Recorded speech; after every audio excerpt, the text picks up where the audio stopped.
而明熙 Gigi 舊年約滿無線回復自由身並自組工作室，早前參加音樂劇演出，及喺平安夜喺亞博開 show 之後，最近又有新動向。佢喺黃埔舉行嘅新歌發佈會，宣布加盟 Sony Music 大中華區，正式回歸樂壇，並成為蕭敬騰師妹。現場引起大批傳媒採訪。為舊公司 TVB 冇派人採訪。Gigi 宣布加盟 Sony Music 大中華區 CEO 陳國威親自到場支持，以示對 Gigi 嘅重視。佢透露喺舊年9月，公司簽下蕭敬騰成為大中華區首位三地簽約嘅歌手之後，就一直物色具有實力嘅歌手。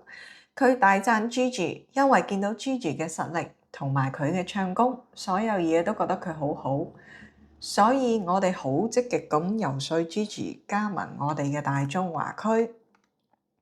佢又指出今次合作將會集結中國內地、香港及台灣三地嘅資訊，共同打造 Gigi。佢更喺台度表示，除咗稱呼 Gigi 囡囡，更叫佢嚴老闆。佢解釋，因為今次簽約係 Sony Music 大中華區同 Gigi 嘅個人工作室正式合作，意味 Gigi 喺未來嘅音樂事業上將擁有更高嘅自主權。佢笑言我祝福你，希望你嘅旅程開開心心、美美滿滿。隨後 Gigi 亦都發言，好多謝老闆，亦好想多謝 Sony 大中華區嘅同事。佢亦都不忘多謝特登過嚟捧場嘅嘉賓，一直照顧佢嘅傳媒朋友，以及對佢不離不棄嘅 fans。對於加盟新東家， Gigi 形容呢一段係新嘅篇章，我會繼續努力，好榮幸可以成為大中華三地簽約嘅歌手。希望接住落嚟，大家陪我一齊去揭開呢個新嘅旅遊手冊，一齊寫好好多美好嘅回憶，亦寫好好多我哋之間嘅故事。早前李龍基同黃青霞嘅爺孫戀告終，黃青霞不但扮成高學歷嘅富二代，更隱瞞已婚事實，成為網上熱話。近日新加坡天王 JJ 林俊傑仍發展父女戀，公開同中國網紅七七嘅戀情，點知認愛唔夠2個禮拜，女方竟被目擊現身於北京嘅派出所，更疑似被爆出假扮白富美，被指隱瞞身世，隨時變翻版黃青霞。根據中國狗仔瓜田韓姐喺微博嘅爆料，日前七七被影到喺助理嘅陪同下進入北京海淀區嘅某個派出所。雖然佢打扮低調，但其標誌性嘅劉海好容易被人認出。關於佢報案嘅原因，警方並未對外說明，但外界普遍猜測可能同近期網上對佢白富美身份嘅質疑有關。自從林俊傑認愛之後，擁有20萬粉絲嘅網紅七七，其身家背景即刻成為焦點。網上盛傳佢家世顯赫，老豆喺中國上市公司老闆，並喺東京、紐約等地擁有房產。但係隨即有自稱係佢大學同學嘅網民出面反駁，指控其富二代嘅身份造假，甚至爆佢曾喺2023年轉賣林俊傑嘅演唱會門票，質疑佢利用關係牟利。更有傳聞指佢嘅阿爸因為經濟案件正喺海外服刑。對於種種傳言，七七本人至今未有作出任何公開回應。呢件事嘅開端源自於林俊傑上個月喺 IG 發布咗一張家庭相，相入邊佢同父母同七七嘅親密合照，慶祝阿媽生日，並寫低愛不需要長篇大論，而係無論晴天雨天都堅守喺我哋嘅身邊，給予最真摯嘅陪伴，係一種快樂嘅見證。林俊傑出道22年嚟，罕有公開認愛，呢段相差咗20歲嘅戀情，引嚟網民兩極反應。近日圍繞網紅七七嘅是非不斷，未知會對佢哋嘅戀情是否遭到打擊。嘉樂同鄧兆尊日前喺網上直播節目《娛樂好好玩》入邊，大談早前萬千星輝頒獎典禮2025嘅熱話。吳嘉樂同鄧兆尊講起當晚奪得最佳男主持嘅林盛斌阿波，除咗質疑佢喺台上以外打爛個獎係咪一場 show 之外，吳嘉樂更加爆料指有被佢撮合嘅女星私底下透露，其實阿波自稱金牌媒人，同佢其實一啲都唔熟。萬千星輝頒獎典禮2025舉行當晚，林盛斌因過於激動，喺個台度將個獎打爛，成為全城焦點。對此，兆尊同嘉樂喺直播中提出質疑。兆尊直指阿波係機會主義者、世界仔。嘉樂亦都表示佢真係好叻，唔食呢行飯真係嘥晒。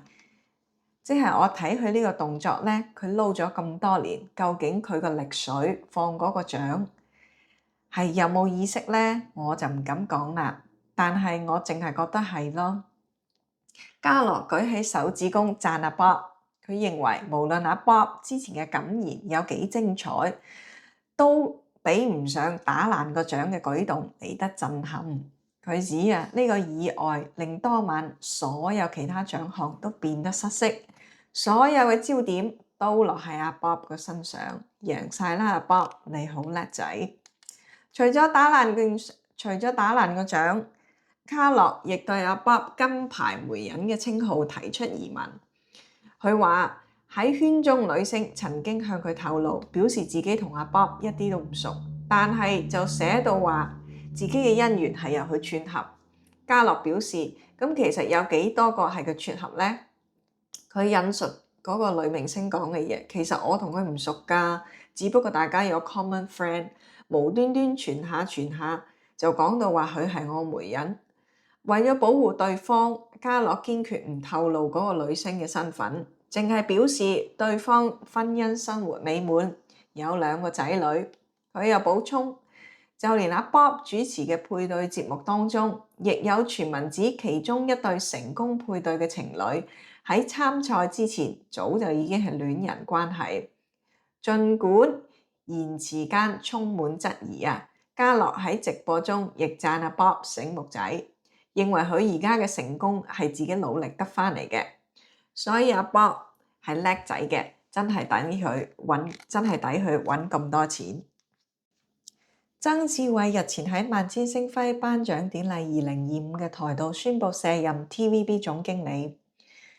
佢受訪時坦言上任5年以嚟一直都好唔慣朝九晚五嘅工作。更加指因為擔任上市公司高層，又唔可以亂咁講嘢，覺得綁手綁腳。而佢當晚宣布回復自由身之後，喺慶功宴上即時回歸本色，同頒獎嘉賓林敏聰鬥嘴。佢日前出席萬千星輝頒獎典禮2025年嘅慶功宴間，同場內多位藝人交流。當佢遇到林敏聰，更即場互串曾志偉笑指林敏聰為 TVB 拍攝下流上車族，爭啲連累 TVB。佢講笑咁話：我哋 TVB 幾危險揾你拍嗰套上車族，搞到TVB 嘅股價冧咁滯。林敏聰反駁：你都傻傻地嘅，你問下老細。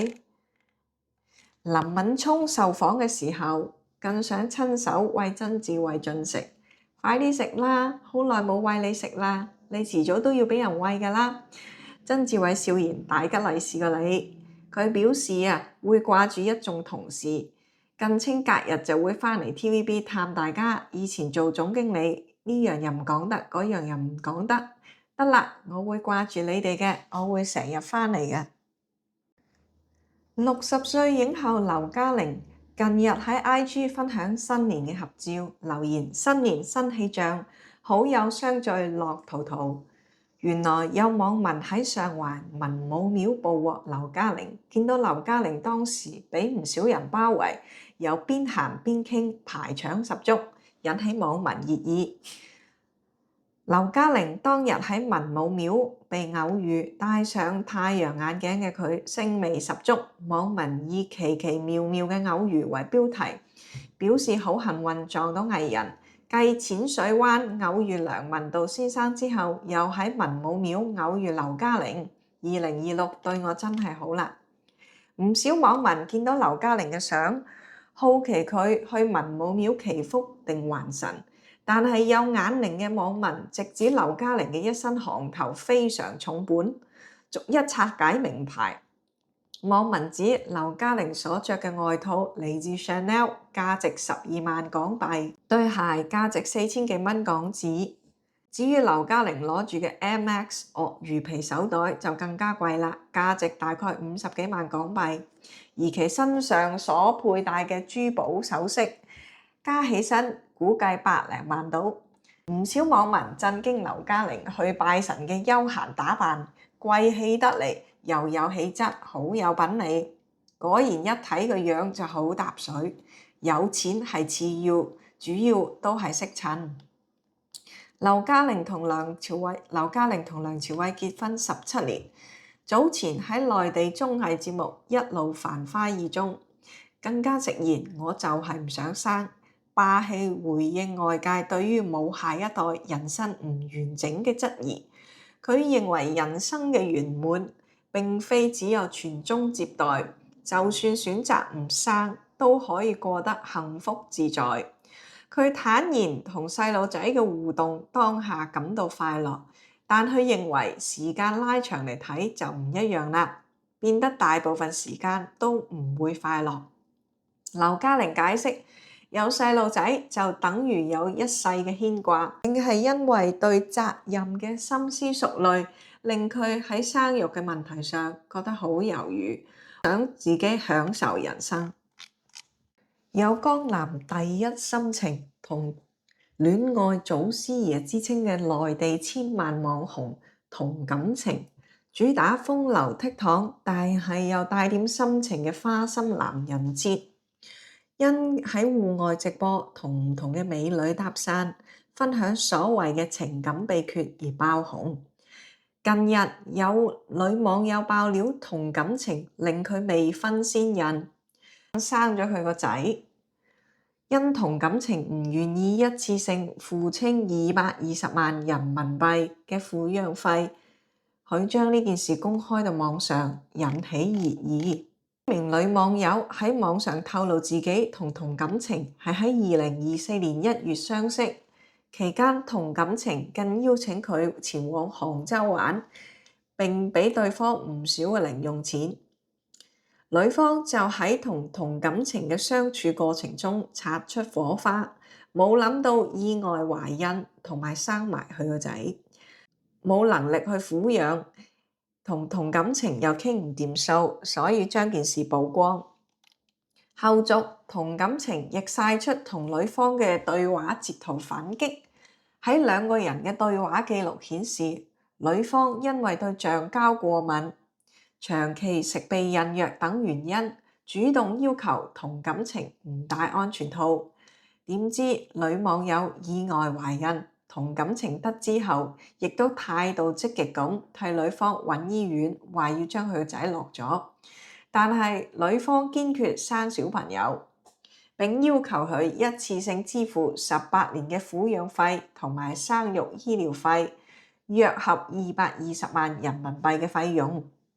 但童感情堅決走法律途徑，要求進行司法親子鑑定，並否認同女方嘅戀愛關係，僅願依法院判決支付每月3000到5000蚊人民幣嘅撫養費，並大鬧女方生嘅仔係雜種，強調法律外俾多1分錢都冚家產，質疑女方設局敲詐。今日時間差唔多啦，下次再見。請訂閱、點讚、分享我嘅頻道，多謝支持，拜拜。